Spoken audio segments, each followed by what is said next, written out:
Jadi Ramadan dia jalani seperti biasa. Ya.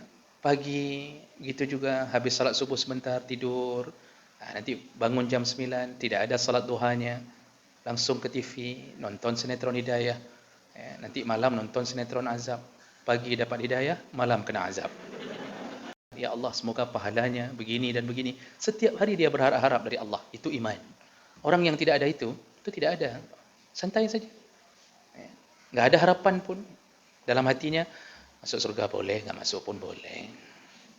Nanti berdiri-berdiri aja di pintu surga kalau memang nggak masuk. Dipikir je dang-dang pintu surga. Hanya pencitraan, nggak perlu tunggu 2024. Memang saatnya untuk pencitraan. Itu Ramadan. Jadi ejekan kita kepada sahabat kita, begitu datang awal malam tarawih, kita lihat dia, lalu kita katakan, katro, itu nggak sah ejekan itu. Memang disuruh begitu memang. Assalamualaikum warahmatullahi wabarakatuh. Anda rindu mendengarkan kajian-kajian dari ustadz-ustadz kita dari Aceh? Kunjungi channel YouTube Maulizul Akbar NAT. Subscribe, like, share, komen.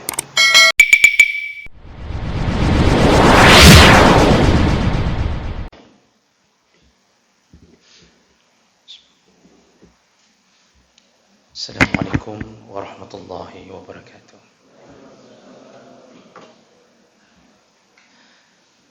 Alhamdulillahi rabbil alamin. Wa bi ni'matihi tatimmu as-salihat. Asyhadu an la ilaha illallah wahdahu la syarika lah. Wa asyhadu anna Muhammadan 'abduhu wa rasuluhul karim. Allahumma shalli wa sallim ala nabiyyina wa sayyidina al-Mustafa Muhammadin wa ala alihi wa ashabihi ajma'in. Amma ba'd. Rabbi shrah li sadri wa yassir li amri wahlul 'uqdatam min lisani yafqahu qawli. Segala puji bagi Allah, kemudian salawat dan salam kepada Rasulullah, pada keluarga dan seluruh sahabat-sahabatnya. Bapak Ibu jamaah salat Isya dan tarawih yang Allah muliakan insyaallah. Kita akan bersama 15 menit ke depan insyaallah. Ada yang perlu kita renungkan berdasarkan hadis Nabi sallallahu alaihi wasallam, yaitu hadis dari Abdullah bin Umar radhiyallahu anhu dengan derajat hasan. Hadis riwayat Ahmad, Tirmizi, Ibnu Majah. Rasulullah sallallahu alaihi wasallam pernah berkata, "As-siyamu wal Qur'anu yashfa'ani yaumal qiyamah." Sesungguhnya puasa dan Al-Quran nanti akan datang di hari kiamat memberi syafaat. Jadi ada dua makhluk Allah yang dijamin akan menjadi penolong di hari kiamat selain daripada pertolongan yang lain. Kita ini di dunia, di saat kita tidak berdaya, di saat uang kita tidak ada sepeser pun, tenaga kita sudah tidak sanggup lagi bergerak, mau tidak mau kita pasti akan membutuhkan pertolongan orang. Di saat itu hilanglah segala kesombongan, hilanglah semua kebanggaan. Jadi tidak ada lagi kata-kata kecuali hanya berharap dari pertolongan orang lain. Kalau di dunia, di saat kita tahu bahawa selemah-lemahnya kita, pasti Allah selamatkan melalui kematian. Jadi kalau benar-benar sudah tidak sanggup lagi, tidak berdaya lagi, Allah akan datangkan kematian untuk menyelamatkan kita. Sekaligus tidak merepotkan lagi orang lain. Itu dunia. Artinya semua dibatasi dengan kematian. Bagaimana kalau di akhirat? Ketika kita tidak mampu menolong diri sendiri, kita melihat neraka, tiada lagi harapan, kita akan merasakan siksa seumur hidup. Tidak akan datang kematian kedua kalinya. Tidak akan datang. Allah sudah sembelih kematian. Dalam satu hadis disebutkan, ketika kita berdiri di padang mahsyar, Allah akan hadirkan seekor kambing hitam. Ini hadis sahih. Lalu Allah berkata tanpa menampakkan wujud dirinya, dia berkata kepada semua penduduk di padang mahsyar, "Ata'lamuna hadza?" Kalian tahu apa ini? Itu yang dimaksud kambing hitam ini, kalian tahu apa? Penduduk padang mahsyar mengatakan, tidak tahu ya Rasulullah, tidak tahu ya Allah. Lalu kemudian Allah berkata, inilah kematian. Kuumpamakan dengan kambing hitam. Lalu kemudian disembelih oleh Allah kambing hitam tersebut. Lalu Allah berkata, matilah mati. Akhirnya mati pun mati. Jadi kita pikir selama ini mati yang datang kepada kita tidak mati-mati. Rupanya mati pun mati. Di saat itu, bayangkan kalau seandainya tidak ada yang menolong kita, lalu kita dicampakkan ke neraka yang satu harinya bagaikan 1000 tahun di dunia. Bagaimana nasib kita? Berteriak-teriak tidak ada yang mendengarkan, disiksa tidak ada yang bisa membela. Kalau di dunia capek teriak, pingsan, mati, selesai. Nanti datang juga pertolongan untuk memandikan jenazah kita, mengkafankan, mensolatkan, selesai. Di sana tidak ada mati. Maka siapakah kita berharap? Di saat itulah Nabi mengatakan akan ada pertolongan yang diizinkan Allah. Di antaranya yaitu syafa'ah. Syafa'ah itu macam-macam. Ada syafa'ah dari Nabi, syafa'ah dari anak kita, syafaat dari saudara kita yang syahid, yang bisa memberi syafaat 70 orang dari keluarganya. Kalau dari anak kita yang hafal Quran, lalu mempelajarinya, lalu mengamalkannya, maka dia akan memberi syafaat kepada kedua orang tuanya. Juga termasuk yang terakhir adalah syafaat dari sahabat kita sendiri. Kalau sama-sama di dunia berjuang menuju ke musalla sama-sama, saling menghidupkan musalla, mengatur azan, memakmurkan masjid, umrah bersama, haji, zakat, mengajak-ngajak bersama. Jadi semua bergerak untuk kegiatan agama, maka mereka nanti di hari kiamat saling memberi syafaat. Dan itu hadis yang sahih, bahwa kita akan dicari oleh sahabat kita. Na'udzubillah, seandainya salah satu di antara kita menjadi penduduk neraka, maka sahabat kita akan bertanya kepada Allah, di mana fulan? Kenapa kami tidak melihatnya di surga? Lalu Allah berkata, dia dalam neraka. Lalu sahabat kita yang sama-sama di menasah dulu akan memohon izin kepada Allah. Ya Allah, izinkanlah kami menjemput sahabat kami. Dulu kami sama-sama di musalla. Dulu kami sama-sama salat, kami sama-sama zakat, kami sama-sama menghidupkan semua kegiatan-kegiatan agama apapun. Jadi tentu nanti kalau ada pertanyaan, kenapa dia masuk neraka? Oh, rupanya dia tidak habis-habis makan kredit di bank. Habis kredit mobil, ambil kredit rumah. Lalu ambil kredit untuk beli motor. Itu yang penyebab di neraka. Itu salah satu contoh. Masih banyak yang lain. Jadi itu syafaat berlaku. Di situ semua syafaat hanya datang dengan izin Allah. Bukan kita yang mengatur, hanya izin Allah. Maka hari ini Nabi ingin mengatakan melalui hadisnya, ada dua makhluk Allah lain yang diberi kesempatan menolong kita. Siapa dia? As-siyam wal Quran, yaitu puasa dan Al-Quran. Itu datang bersamaan. Al-Quran, fayaqulus siyam. Lalu Nabi mengatakan, puasa akan berkata di hadapan Allah. Ini kita sedang disidang. Rasa ketakutan memuncak. Tidak akan bergerak kaki.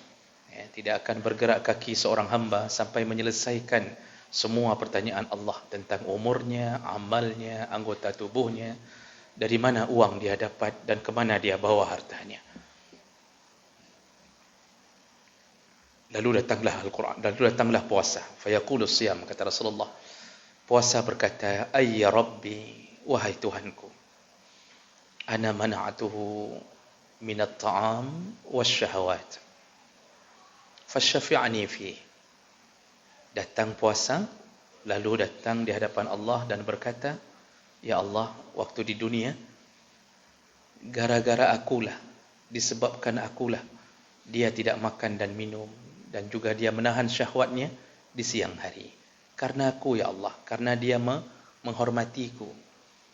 Jadi maksudnya puasa ini datang mengadu ke Allah, ya Allah, dulu dia tidak makan, tidak minum, bahkan dia tidak menyentuh istrinya dan istri tidak merayu suaminya, walaupun saling lirik-lirik di dapur, tapi tidak ada yang berani menyentuh. Semua mereka itu melakukannya dan bertahan karena aku, ya Allah. Karena datangnya Ramadan, mereka tidak berani melakukannya. Itu pengacara kita pertama. Al-Quran, puasa membela kita. Lalu tiba-tiba Al-Quran memangkas kalimat puasa. Dia juga berkata, ayya Rabbi, wahai Tuhanku, ana mana'atuhu minal lail bin naum. Dulu waktu di dunia, dia sampai tidak tidur karena membacaku, ya Allah. Mau tidur siang, ambil dulu 2 makra, 2 ain, baru tidur. Mengantuk setelah salat tarawih, tapi dia usahakan dulu untuk baca 2 ain lagi. Bangun salat tahajud, setelah salat 4 rakaat, dia buka lagi Quran, dia baca lagi. Lalu Quran akan mengadu kepada Allah, dulu di dunia, karena akulah dia tidak tidur, ya Allah. Fasyafi'ni fihi. Izinkan juga aku memberi syafaat. Jadi berebut. Puasa dan Al-Quran berebut menolong kita. Di situlah kemudian Allah berkata, fasyaffa'ani fi. Kedua-duanya diizinkan untuk memberi syafaat. Kita yang selayaknya jatuh dalam neraka, tapi karena Allah berhadapan dengan 2 makhluknya yang memohon-mohon agar kita jangan sampai masuk neraka, disitulah kegembiraan kita. Di saat istri tidak tahu di mana.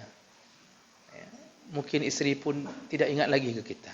Mungkin waktu kita meninggal, istri sudah punya suami yang baru.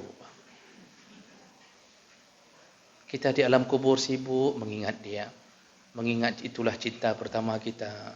Mengingat bagaimana romantisnya kita bersamanya. Makan bakso besar-besar, beranak lagi. Tapi Masya Allah, 4 bulan setelah kita meninggal, ada yang melamarnya. Lebih baik dari kita, lebih ganteng, lebih banyak isi dompetnya. Penghaiman, dia nikah lagi. Kita terlupakan. Kita berharap dari anak kita cuma mengingat kita paling lambat 1 bulan. Setelah itu dia akan main pet-pet seperti biasa. Di sekolahnya dia berlari dengan anak-anak yang lain. Paling diingatkan sama gurunya, ayah enggak datang. Gurunya enggak tahu ayahnya sudah meninggal. Dia paling mengatakan, ayah sudah di surga. Alih betul surga, alih puhum. Adakah dia sedih, menangis lagi? Tidak. Tidak. Tinggallah kita sendiri di alam kubur. Di saat itu yang setia kepada kita hanya amal kita. Hanya amal kita. Maka jangan terlalu hebat mencintai. Kecuali beramal, itu satu-satunya cinta kita yang sejati. Maka sayang orang hari ini, tidak peduli Allah menyayanginya, tapi dia tidak balas kasih sayang Allah. Ya. Makanya para ulama mengatakan, berdasarkan hadis Nabi SAW, ada orang yang tidak akan ditolong oleh puasa. Itu tadi ditolong orang yang puasa tadi, yang puasa menolong tadi. Itu siapa yang ditolong itu? Tentu yang benar-benar di dunia memuliakan puasa. Jadi dia menghormati Ramadan, memuliakan Ramadan, itu yang ditolong. Makanya ada orang yang merugi di dalam Ramadan. Rasulullah sudah memberi isyarat. Kata Rasulullah, laqad khaba wa khasira man adraka Ramadan falam yughfar lah. Sungguh celaka dan rugi orang-orang yang mendapatkan Ramadan keluar tidak ada ampunan. Ini berarti ada isyarat, ada orang-orang yang merugi dalam Ramadan. Ini orang merugi ini tidak dapat pertolongan puasa tadi. Ada dua kelompok besar yang paling rugi dalam Ramadan. Yang pertama, dia menganggap Ramadan itu seperti bulan-bulan biasa. Jadi tidak membedakan suasana Ramadan. Sebagaimana bulan-bulan biasa dia jalani, begitu pula dia jalani dalam Ramadan. Pagi paling solat subuh, lalu kemudian keluar kerja, fingerprint, pulang zuhur sebentar, karena nggak bisa makan, duduk-duduk, lalu kemudian berangkat lagi ke kantor, pulang jam 5. Tidak ada perubahan apapun, seperti biasa. Paling hanya sahur dan berbuka. Malam tidak datang tarawih, duduk di kedai kopi seperti hari-hari biasa dia duduk di kedai kopi. Kopi tetap kopi pancung dari dulu, nggak berubah. Duduk 5 jam, kopi setengah. Rugi orang setengah kedai itu rugi orang. Nggak ada perubahan. Di tangannya HP, dia selalu dalam keadaan standby di depan HP. Yang perempuan juga begitu, tidak ada perubahan. Jadi Ramadan dia jalani seperti biasa. Pagi gitu juga, habis salat subuh sebentar tidur. Nanti bangun jam 9, tidak ada salat duhanya, langsung ke TV nonton sinetron Hidayah. Nanti malam nonton sinetron Azab. Pagi dapat Hidayah, malam kena Azab. Begitu-begitu saja hidup, Pak. Baca majalah, lalu kemudian buka HP, balas WA, kasih komen, update status. Itu saja, update status. Alhamdulillah, suamiku telah meninggal dunia. Itu saja update status. Itu begitu saja. Sore, siram-siram bunga. Ambil pot bunga, congkel-congkel, pindahkan ke pot lain, campak pot itu, beli pot lain. Begitu-begitu saja kerjanya. Malam tarawih tidak ada, semua tidak ada. Inilah manusia yang paling merugi pertama dalam Ramadan. Patut kita ketahui, Ramadan ini bulan bukan untuk menolong Allah, tapi menolong kita. Allah datangkan Ramadan bukan kita sayang kepada Allah, tapi Allah sayang kepada kita. Allah datangkan Ramadan untuk menghapuskan dosa kita, bukan kita yang menghapuskan dosa Allah. Maka Ramadan datang, kita tidak perlu berharap. Allah datangkan karena Allah sayang pada hamba. Kita disayang-sayang, dimanja-manja. Dosa sudah 11 bulan kita lakukan. Didatangkan Ramadan mau dihapus oleh Allah. Tidak tahu diri juga. Kalau bahasa Inggrisnya kurang ajar.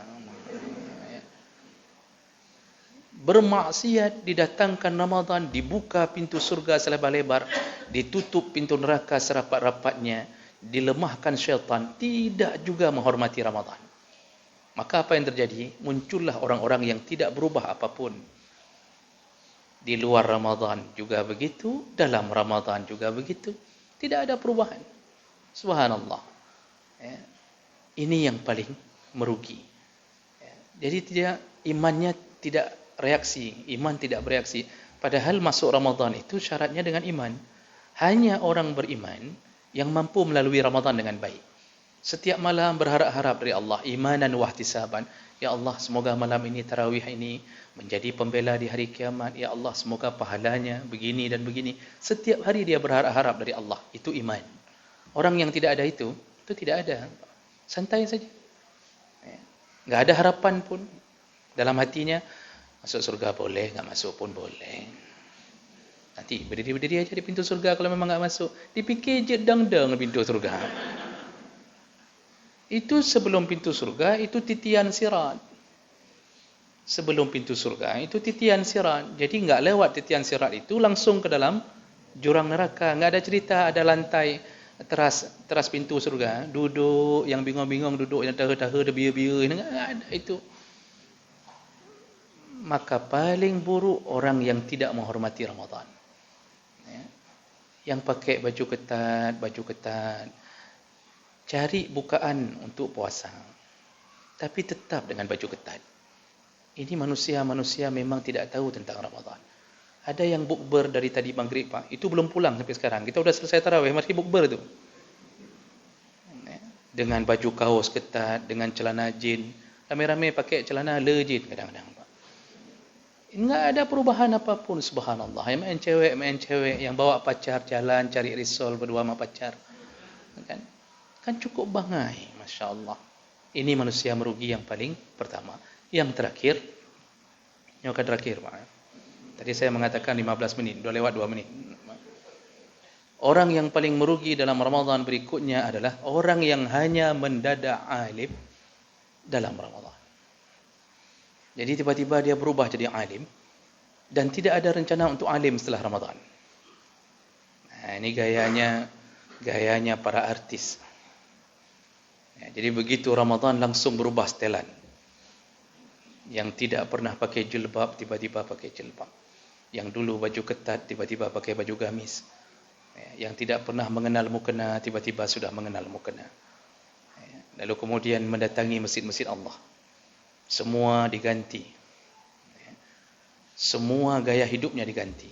Sampai sirup pun diganti sirup marjan. Segitunya menghadapi Ramadan. Semua sinetron berubah jadi sinetron religi. Orang berebut-rebut ke masjid. Tapi Masya Allah, di dalam hatinya, dia tidak ada rencana untuk melanjutkan amal ini di luar Ramadan. Yang sudah ahli ngupat, sebelum masuk Ramadan, itu di grup WA ngupat, mereka bersepakat. Ini masuk Ramadan, kita berhenti dulu ngupat. Hari raya kita mulai lagi insyaAllah nanti. Modal begitu hidupnya. Inilah manusia yang kata Rasulullah, man lam yada' qawla zur wal amal bihi falaysa lillahi hajatun fi ayyada' ta'amahu wa syarabah. Barang siapa yang tidak ada rencana taubat untuk meninggalkan dosa mulutnya dan dosa anggota tubuhnya yang lain, ya, jadi kaulinya enggak taubat, fi'alinya enggak ada rencana taubat, maka kata Allah tidak usah tahan makan minum. Engkau tidak kuanggap puasamu. Nah, inilah manusia paling merugi kedua. Sebenarnya kita ini bulan Ramadan ini memang bulan pencitraan, itu wajar. Ya, memang harus nampak lebih dibanding hari biasa. Jadi kalau hari biasa jamaah datang, Ramadan bertambah. Yang biasanya enggak salat sunnah tiba-tiba salat sunnah, itu biasa. Memang begitu Allah suruh dalam Ramadan. Memang bulannya pencitraan, enggak perlu tunggu 2024. Memang saatnya untuk pencitraan, Pak. Itu Ramadan. Jadi ejekan kita kepada sahabat kita, begitu datang awal malam tarawih, kita lihat dia, lalu kita katakan, katro, itu enggak sah ejekan itu. Memang disuruh begitu, memang disuruh begitu. Yang Quran enggak pernah pegang, tiba-tiba kita baca Quran terus-terusan, lalu kita disindir-sindir, baca Quran, baca Quran, insya-Allah Ramadan gitu. Itu ejekan itu enggak sah. Memang disuruh oleh Allah tingkatkan. Namun yang jadi masalah ketika hati ini hanya mengenal Allah dalam Ramadan. Enggak ada rencana lanjut. Begitu habis malam hari raya Idul Fitri, besok subuh semua cuti. Semua ambil cuti, Pak. Enggak ada lagi salat subuh berjamaah. Sudah hilang semuanya. Malam Isya enggak ada lagi, maghrib dibuat pengumuman di pintu masjid, jamaah cuti bersama. Tinggal imam sama muazzin. Masya Allah, inilah manusia yang paling merugi. Seharusnya dalam Ramadan bersambung la'allakum tattaqun. Engkau bertambah-tambah takwamu, bertambah-tambah takutmu. Maka berhati-hatilah yang rencana tidak rencana menyambung, yang rencana tidak rencana menyambung amal setelah Ramadan. Berhati-hatilah. Yang ingin kembali pakai baju ketat setelah itu, berhati-hatilah.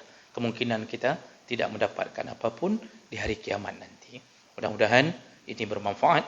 Subhanakallahumma bihamdik, asyhadu an la ilaha illa anta, astaghfiruka wa atubu ilaik. Wassalamualaikum warahmatullahi wabarakatuh.